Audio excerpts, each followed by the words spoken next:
എല്ലാ പ്രേക്ഷകർക്കും സ്വാഗതം. വളരെ വലിയ ഒരു വിജയം, എല്ലാ ധാർഷ്ട്യവും ഭരണ രംഗത്ത് ഉണ്ടായിരുന്ന സമയത്ത് അതിൻ്റെ നേതൃത്വം തന്നെ ഉന്നയിച്ചു എന്ന് പലപ്പോഴും കേരളത്തിന് ബോധ്യപ്പെട്ട, വീട്ടിൽ പോയി പറഞ്ഞാൽ മതി എന്നുപോലും ആ ഒരു വോട്ടറെ നോക്കി പറയുന്ന ഒരു സാഹചര്യം, കടക്ക് പുറത്തെന്ന് പറയുന്ന സാഹചര്യം, അങ്ങനെ പലതരത്തിൽ പ്രതിഷേധിച്ചവരെ ചെടിച്ചട്ട് കൊണ്ട് അടിക്കുന്നു, അതിനെ രക്ഷാപ്രവർത്തനം എന്ന് പറയുന്നു.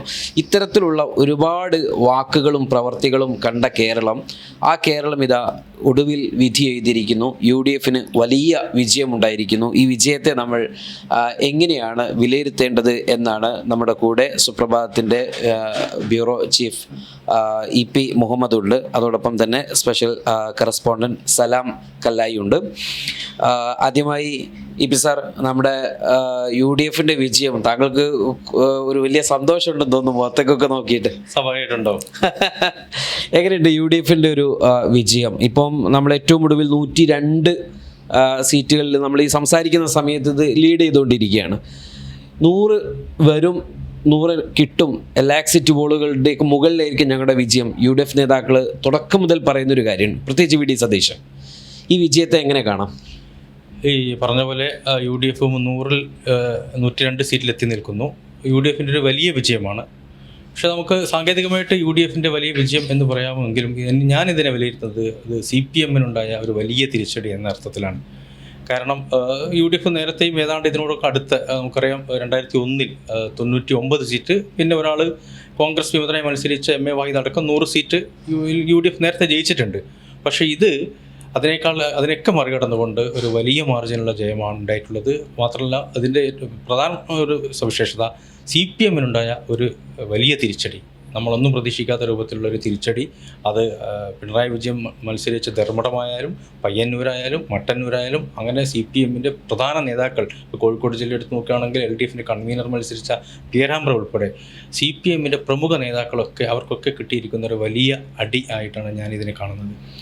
CPM-കാർ തന്നെ CPM-കാരെ തോൽപ്പിച്ച ഒരു തെരഞ്ഞെടുപ്പായിട്ട് വേണമെങ്കിൽ വിലയിരുത്താൻ പറ്റുമോ? CPM-ൽ നന്നായി വോട്ട് ചോർച്ച ഉണ്ടായിട്ടുണ്ട്. ഒരുപക്ഷെ UDF പ്രത്യേകിച്ച് ടോപ്പ് ലെവൽ ലീഡേഴ്സിനൊക്കെ കാര്യത്തെക്കുറിച്ച് നേരത്തെയും ചില ധാരണകളൊക്കെ ഉണ്ട്. ആ ഒരു നീക്കത്തിൻ്റെ പുറത്താണ് ഇപ്പോൾ നമുക്ക് പയ്യന്നൂരിലായാലും തളിപ്പറമ്പിലായാലും ഒക്കെ CPM-നുള്ളിൽ നിന്ന് തന്നെ സ്ഥാനാർത്ഥികളെ കണ്ടെത്താനുള്ള ഒരു വലിയ രാഷ്ട്രീയ തന്ത്രം, അതിന് മുൻകൈ എടുത്തത് VD സതീശൻ തന്നെയാണ്. ആ ഒരു തന്ത്രത്തിൻ്റെ കൂടി വിജയമാണിത്. നമുക്ക് പല മണ്ഡലങ്ങളിലും ഇപ്പം അമ്പലപ്പുഴയിൽ G സുധാകരനുണ്ട്, പല മണ്ഡലങ്ങളിലും അപ്പം പാലക്കാടൊക്കെ ചിലയിടത്തിൽ അത് പൂർണ്ണരൂപത്തിൽ വിജയം കണ്ടില്ലെങ്കിൽ കൂടി അത് പ്രകടമാണ്. അതിനൊരു കാരണം CPM-ന്റെ അല്ലെങ്കിൽ CPM-ന്റെ മുതിർന്ന നേതാക്കളുടെ, പ്രത്യേകിച്ച് പിണറായി വിജയൻ്റെ ശൈലിയോട്, ഈ 5 വർഷത്തെ ഭരണത്തിൻ്റെ ശൈലിയോട് പാർട്ടിക്കുള്ളിൽ തന്നെ കടുത്ത എതിർപ്പുണ്ട് എന്നുള്ളത് കൃത്യമായിട്ട് കോൺഗ്രസ് നേതൃത്വവും പ്രത്യേകിച്ച് UDF നേതൃത്വം മനസ്സിലാക്കി അങ്ങനെയുള്ള ഒരു വലിയൊരു ഗെയിം കൂടിയാണ് UDF ഈ തെരഞ്ഞെടുപ്പിൽ കളിച്ചത് എന്നാണ് ഞാൻ മനസ്സിലാക്കുന്നത്. സംസാർ എങ്ങനെ കാണുന്നു? ഈ തെരഞ്ഞെടുപ്പിൽ UDF പരാജയപ്പെട്ടാൽ പിന്നെ UDF സാധ്യത വളരെ മോശമായി തീരും. UDF പ്രത്യേകിച്ച് കോൺഗ്രസിൻ്റെ, ലീഗ്, അതുപോലെ തന്നെ കേരള കോൺഗ്രസ് വളരെ ചെറിയൊരു വിഭാഗമാണ് UDF-ലുള്ളത്.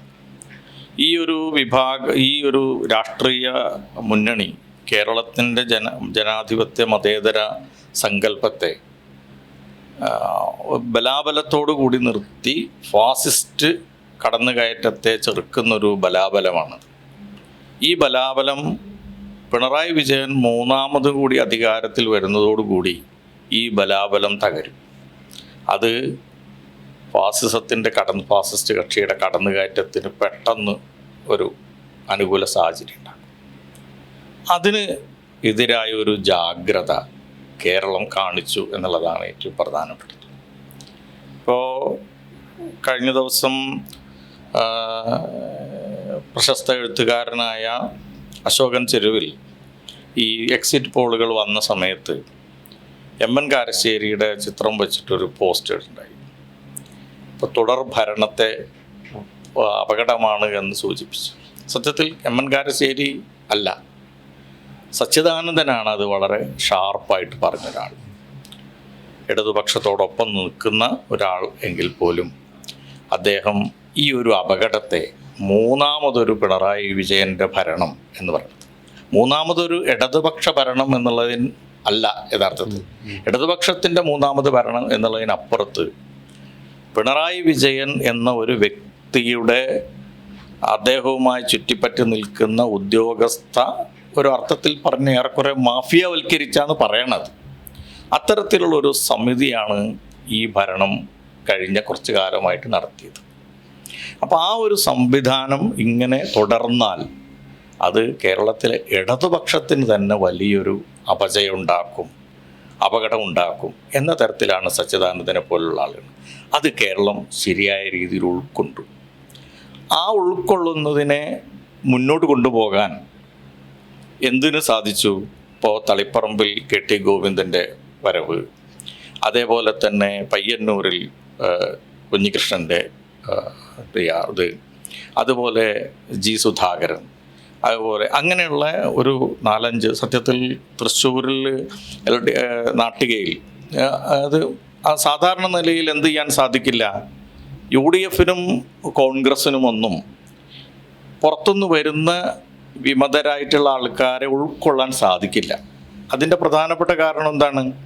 അവിടെയൊക്കെ സ്ഥാനാർത്ഥികളാകാൻ വേണ്ടി അതാത് പാർട്ടിയിലെ ആളുകൾ ഇങ്ങനെ തയ്യാറായി നിൽക്കുന്നുണ്ടാവും. അപ്പോൾ പെട്ടെന്നൊരു അപ്പുറത്തുനിന്ന് ഒരാൾ വരുമ്പോൾ അവരെ സ്വീകരിക്കാൻ വളരെ ബുദ്ധിമുട്ടാണ് UDF സംവിധാനത്തിന്, പ്രത്യേകിച്ച് കോൺഗ്രസ്സിന്. അവിടെ വളരെ നല്ല ഒരു പൊളിറ്റിക്കൽ ഒരു നിലപാടെടുക്കാൻ, അങ്ങനത്തെ ഒരു ഗെയിം മുന്നോട്ട് വെക്കാൻ കോൺഗ്രസ് നേതൃത്വത്തിന് സാധിച്ചു. അതുകൊണ്ട് ഇപ്പോൾ സാധാരണ നിലയിൽ തോൽക്കുന്ന മണ്ഡലങ്ങളാണെങ്കിൽ പോലും സ്ഥാനാർത്ഥികൾ ഉണ്ടാവും കോൺഗ്രസിൽ നിന്ന്. സാധാരണ നിലയിൽ ജയിക്കുന്ന മണ്ഡലങ്ങളിൽ സ്ഥാനാർത്ഥികൾ കൂടുതൽ ഉണ്ടാകുന്നത് നമുക്ക് മനസ്സിലാക്കാം. പക്ഷേ തോൽക്കുന്ന മണ്ഡലങ്ങളിൽ പോലും ഇപ്പോൾ ഉണ്ടാവും. ഇപ്പോൾ എനിക്ക് തോന്നുന്നത് വൈക്കത്ത് ഇപ്പോൾ ഒരു സ്ഥാനാർത്ഥിയെ മുന്നോട്ട് വെച്ച് അവസാനം സണ്ണി M കപ്പിക്കാട്ടനെ മുന്നോട്ട് വെച്ചു, പക്ഷേ സാധിച്ചില്ല. കാരണം വൈക്കം തോൽക്കുന്ന ഒരു മണ്ഡലമായിരുന്നു. എനിക്ക് തോന്നുന്നു വൈക്കം ഈ തെരഞ്ഞെടുപ്പിൽ ജയിച്ചു. അവിടെ UDF ജയിച്ചോ, ചെറിയ വോട്ടിന് ജയിച്ചോ എന്ന് എനിക്ക് സംശയമുണ്ട്. അപ്പോൾ അങ്ങനത്തെ ഒരു സ്ഥലത്ത് പോലും ഒരു സ്ഥാനാർത്ഥിയെ നിർത്താൻ ബുദ്ധിമുട്ടുണ്ടായിരിക്കുന്ന ഒരു UDF സംവിധാനം എന്ത് ചെയ്തു? പക്ഷേ ഈ ആളുകളെ ഉൾക്കൊണ്ടു. അതാവട്ടെ കേരളത്തിന് വലിയ ഒരു സന്ദേശം. ഇടതുപക്ഷ മുന്നണിയിൽപ്പെട്ട് CPMനോടൊപ്പം ഇടതുപക്ഷത്തോടൊപ്പം ചിന്തിക്കുകയും പ്രവർത്തിക്കുകയും ചെയ്യുന്ന ആൾക്കാർക്ക് വലിയൊരു സന്ദേശം നൽകി പിണറായി വിജയനും ടീമും കൊണ്ടുപോകുന്നത്, ഈ പാർട്ടിയെ തന്നെ കൊണ്ടുപോകുന്നത് വലിയൊരു അപകടത്തിലേക്കാണ്.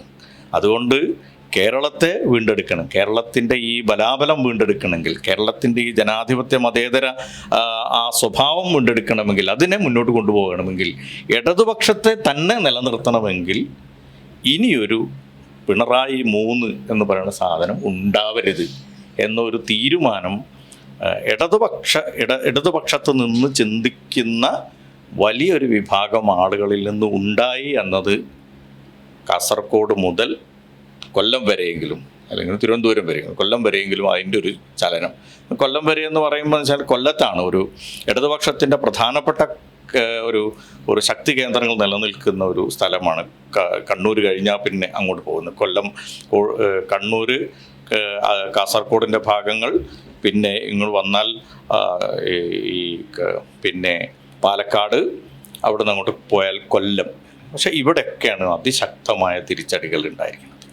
അത് സൂചിപ്പിക്കുന്നത് യഥാർത്ഥ ഇടതുപക്ഷം, ഇങ്ങനെ ഇടതുപക്ഷം ഉണ്ടാവണം, നിലനിൽക്കണം, ജനാധിപത്യം ഉണ്ടാവണം, മതേതരത്വം ഉണ്ടാവണം, ഏതെങ്കിലും തരത്തിൽ അധികാരം നിലനിർത്താനുള്ള ഈ പോക്ക് ശരിയല്ല എന്നൊരു താക്കീത് നൽകുന്നതാണ് ഈ തെരഞ്ഞെടുപ്പ്. യഥാർത്ഥത്തിൽ ഈ വിജയം കോൺഗ്രസിനെ സംബന്ധിച്ചിടത്തോളം കോൺഗ്രസിന് മറ്റൊരു സംസ്ഥാനത്തു കൂടി മുഖ്യമന്ത്രിയെ ലഭിക്കുകയാണ്, ഭരണം കിട്ടുകയാണ്.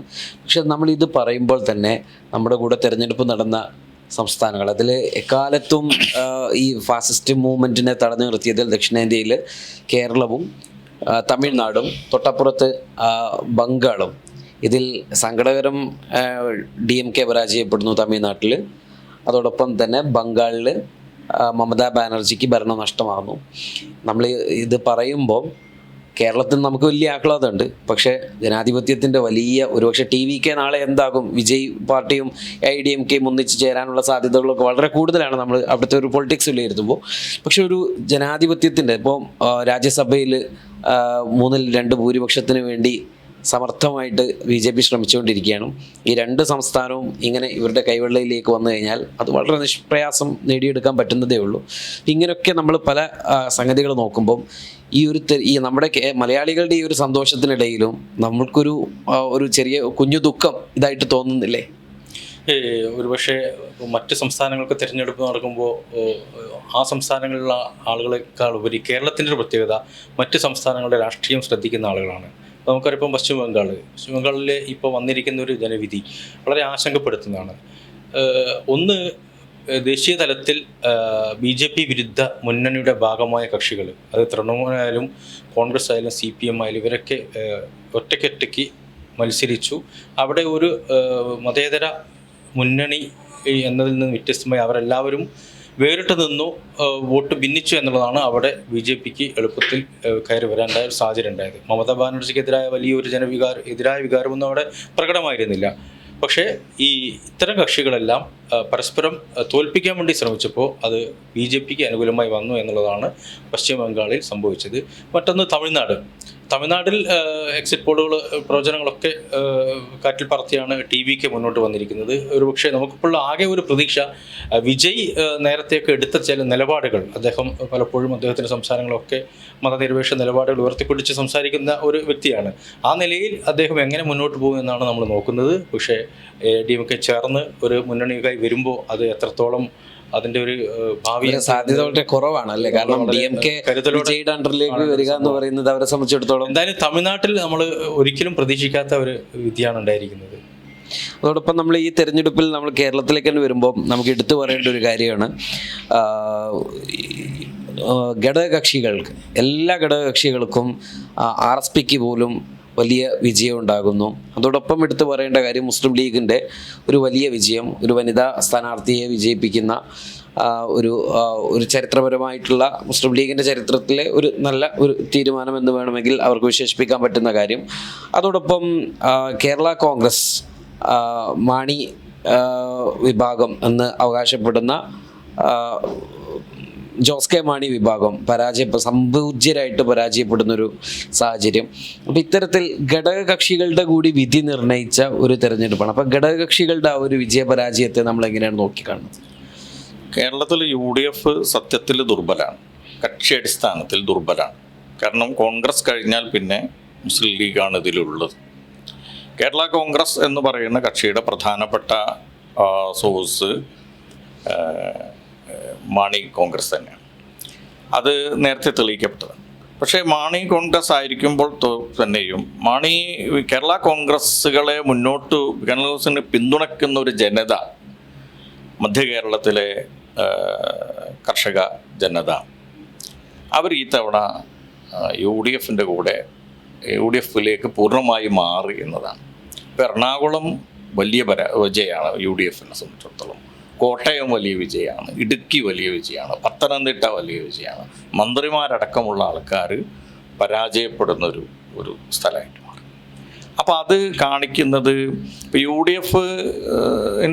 UDFിൻ്റെ ഈ തെരഞ്ഞെടുപ്പിൻ്റെ തൊട്ട് മുമ്പ് തന്നെ കേരള കോൺഗ്രസ് മാണി വിഭാഗത്തെ UDFിലേക്ക് കൊണ്ടുവരാൻ ഒരു ശക്തമായ പരിശ്രമം ഉണ്ടായി.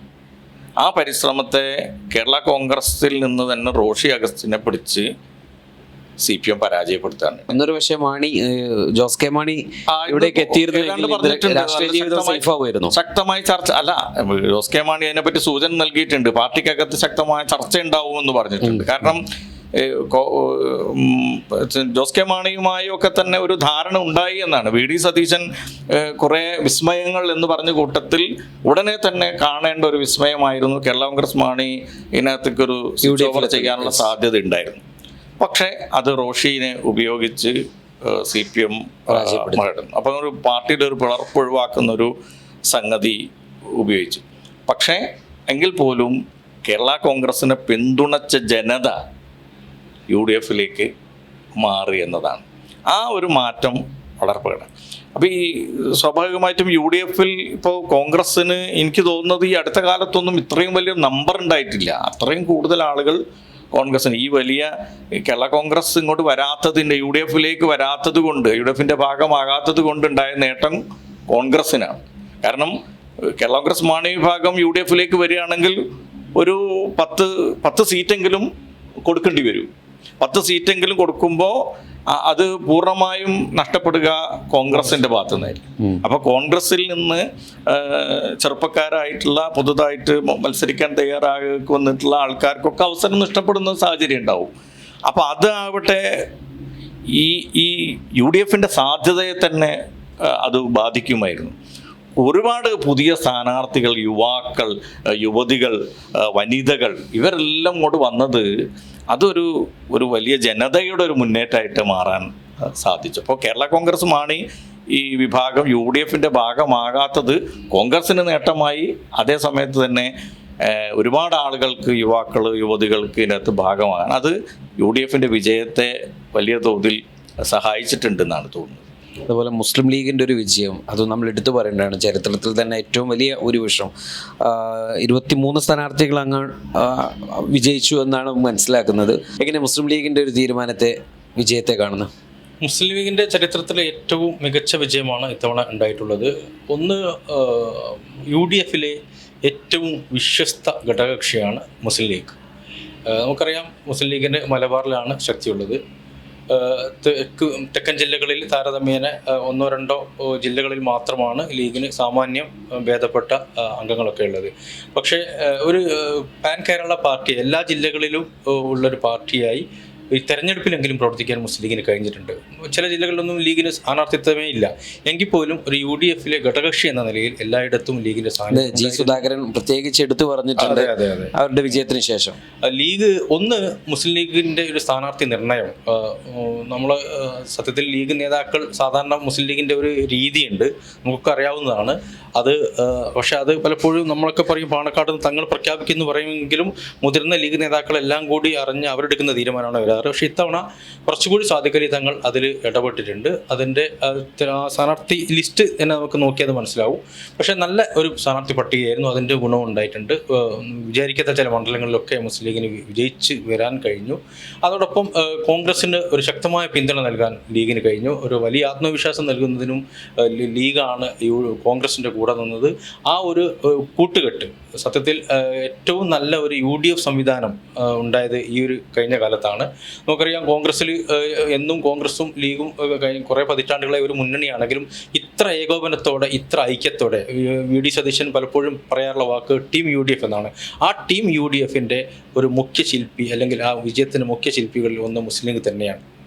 ഇവിടെ നമ്മൾ വേറൊരു കാര്യം കൂടി, സാധാരണഗതിയിൽ ഓരോ പാർട്ടികൾക്ക് ഓരോ കോട്ടയുണ്ട്. അപ്പോൾ കണ്ണൂർ CPMൻ്റെ കോട്ടയാണെന്ന് പറയും. ഇപ്പോൾ കോട്ടയമൊന്നല്ല, അത് വേറെ കാര്യം.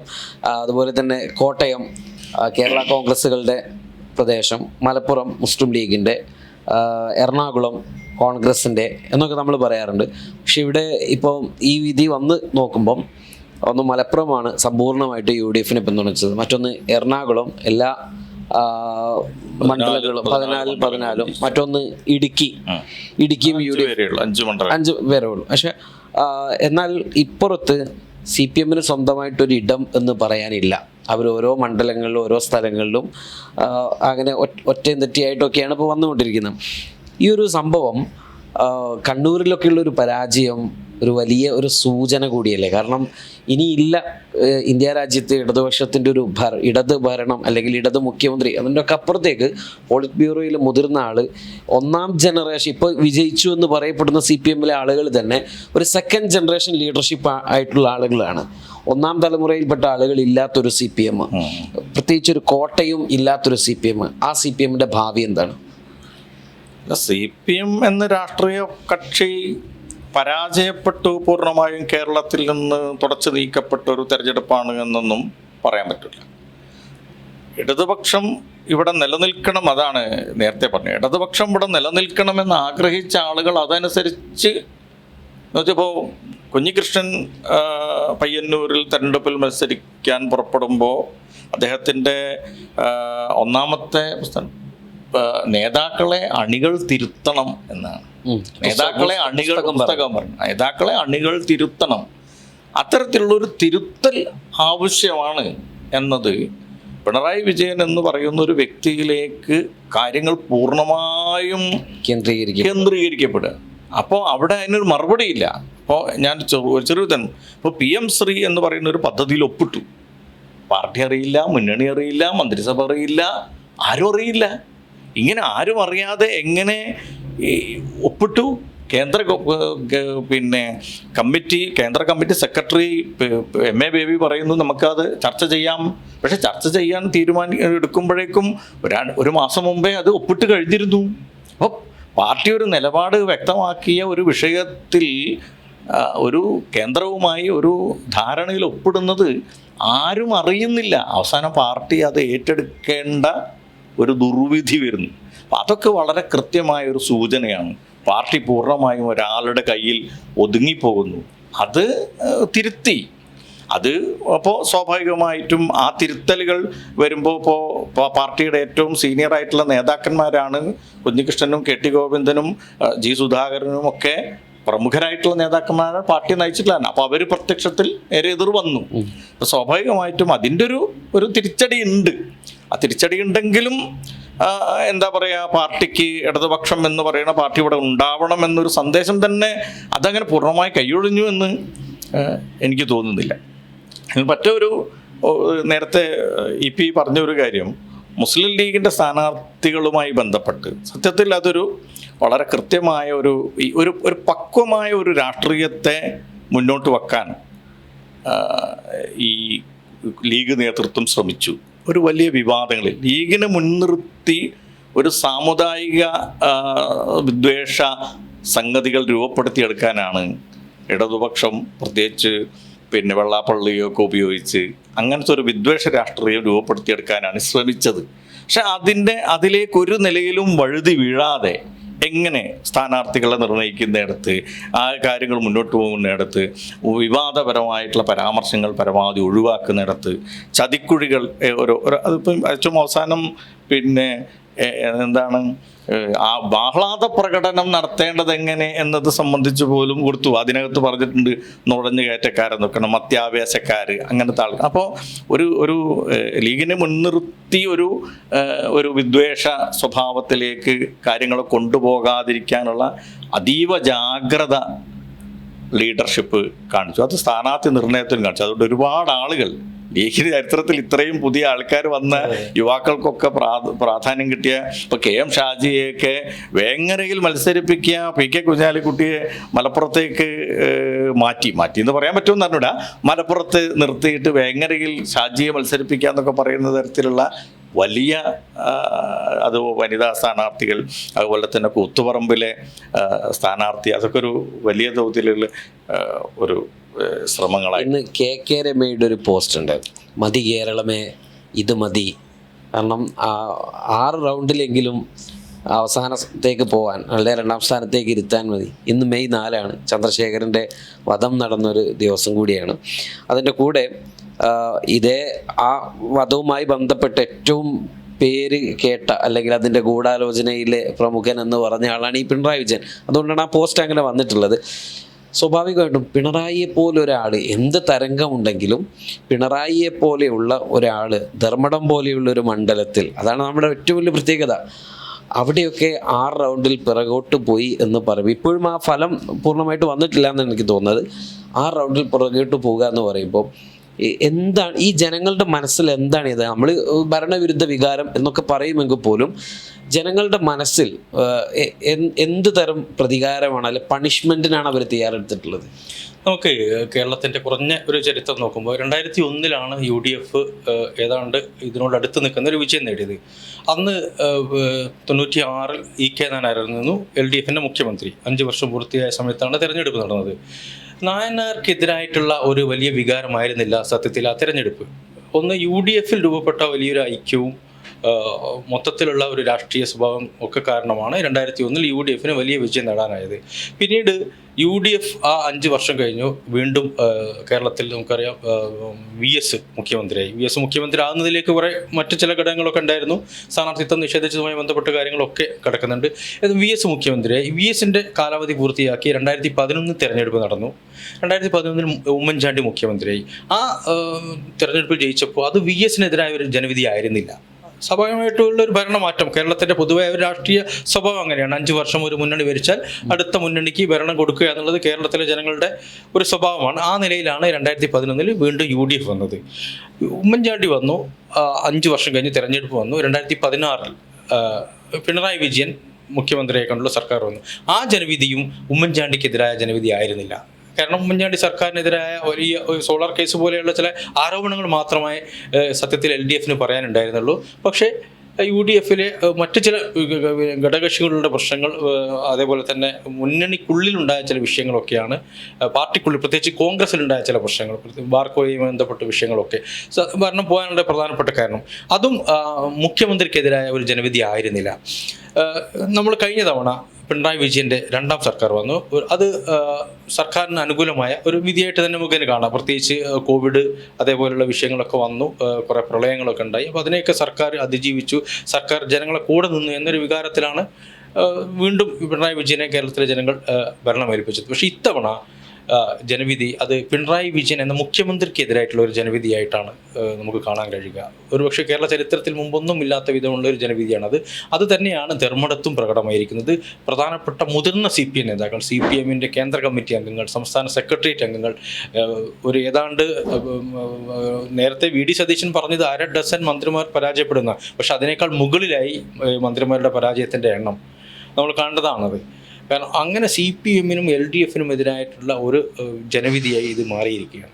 പ്രത്യേകിച്ച് മുഖ്യമന്ത്രി പിണറായി വിജയൻ എതിരായിട്ടുള്ള ജനവിധിയായിട്ട് തന്നെ കാണും. കാരണം അതിൽ ഒന്ന് മുഖ്യമന്ത്രിയുടെ ശൈലി, സത്യത്തിൽ CPMകാർക്ക് പോലും അത് ഇഷ്ടമായിരുന്നില്ല എന്നാണ് ഇപ്പോൾ ഈ നമ്മുടെ ഫലം വന്നപ്പോൾ നമുക്ക് മനസ്സിലാവുന്നത്. വെള്ളാപ്പള്ളി നടേശനുമായുള്ള ബന്ധം അത് കേരളത്തിലെ ന്യൂനപക്ഷങ്ങൾ മാത്രമല്ല അതിനെതിരായിരുന്നത്. CPMനുള്ളിലെ CPMനെ സ്നേഹിക്കുന്ന CPM പ്രവർത്തകർ പോലും വെള്ളാപ്പള്ളി നടേശനെ പോലെ ഇത്രയും പച്ചയ്ക്ക് വർഗീയത പറയുന്ന ഒരാളെ കാറിലിരുത്തി, മുഖ്യമന്ത്രിയുടെ 1ാം നമ്പർ കാറിലിരുത്തി കൊണ്ടുപോകാനുണ്ടായ ഒരു സാഹചര്യവും, അതേപോലെ തന്നെ നിരന്തരമായിട്ട് വർഗീയ വിദ്വേഷ പരാമർശങ്ങൾ നടത്തിയിട്ട് ഒരിക്കൽ പോലും വെള്ളാപ്പള്ളിയെ തള്ളാത്ത പിണറായി വിജയനെതിരെ CPMൻ്റെ ഉള്ളിൽ പോലും വികാരം ഉണ്ടായിട്ടുണ്ട്. അതുകൂടി ഇതിൽ പ്രകടമാണ്. ഇതിൽ കാണേണ്ട ഒരു കാര്യമാണ് വെച്ചുകൊണ്ടിരിക്കുന്നത്. അതായത് ഈ തെരഞ്ഞെടുപ്പിൽ സംസ്ഥാനത്തുടനീളം വലിയ ഫ്ലക്സ് ബോർഡുകൾ പിണറായി വിജയൻ്റെ മാത്രം ഫോട്ടോ വെച്ച് ഒരു കവലയിൽ തന്നെ 4-5 വലിയ ബോർഡ് അല്ല, അതെ, അത്രയും ബോർഡുകളുണ്ട്. അപ്പോൾ അത് ഈ 650 കിലോമീറ്റർ നീണ്ടു കിടക്കുന്ന കേരളത്തിൽ ഒരറ്റം മുതൽ അറ്റം വരെ ദേശീയപാതയുടെ ഇരുവറവും സംസ്ഥാന പാതകളിലും പ്രാദേശിക പാതകളിലും. അപ്പോൾ ഇത്രയും വലിയ ഒരാളെ ഇങ്ങനെ പ്രൊജക്റ്റ് ചെയ്യുമ്പോൾ അതിനു വേണ്ടി കോടികൾ ചെലവഴിക്കുന്നു എന്നൊരു ധാരണ അത് കേരളത്തിലെ ജനങ്ങൾ മനസ്സിലാക്കുമല്ലോ. എന്തിനാണ് ഇങ്ങനെ ഒരു പ്രചരണം, എന്താണ് അതിൻ്റെ ആവശ്യം, ഇങ്ങനെ ഒരാളെങ്ങനെ പ്രൊജക്റ്റ് ചെയ്യേണ്ട ഒരു ആവശ്യം എന്താണ്, ഇത്രയും വലിയ ഇത് വെക്കുന്നത്? അപ്പോൾ ഇതിന് പണം വേണ്ടേ? ഈ പണം എവിടുന്നാണ്? അപ്പോൾ അതേ സമയത്ത് തന്നെ എന്ത് സംഭവിക്കുന്നുണ്ട്? കേരളത്തിലെ സർക്കാർ ജീവനക്കാരുടെ DA കുടിശ്ശിക കിടക്കുന്നു, പലതരത്തിലുള്ള കോൺട്രാക്ടർമാർക്ക് പൈസ കൊടുക്കുന്നില്ല, ആരും മരുന്ന് വിതരണം പൈസ കൊടുക്കാത്തത് കൊണ്ട് മരുന്ന് കമ്പനികൾ മരുന്ന് വിതരണം ചെയ്യുന്നില്ല, ആശുപത്രികളിൽ ഉപകരണങ്ങളില്ലാത്ത പ്രശ്നങ്ങൾ. അപ്പോൾ കേരളം മുമ്പ് വാജ്പേയിയുടെ ഭരണം കഴിഞ്ഞിട്ട് ഇന്ത്യ തിളങ്ങുന്നു എന്ന് പറഞ്ഞപ്പോൾ ഇന്ത്യ അതിനെതിരെ പ്രതികരിച്ചു, ഇന്ത്യയിലെ ജനങ്ങൾ അതിനെതിരെ പ്രതികരിച്ചു.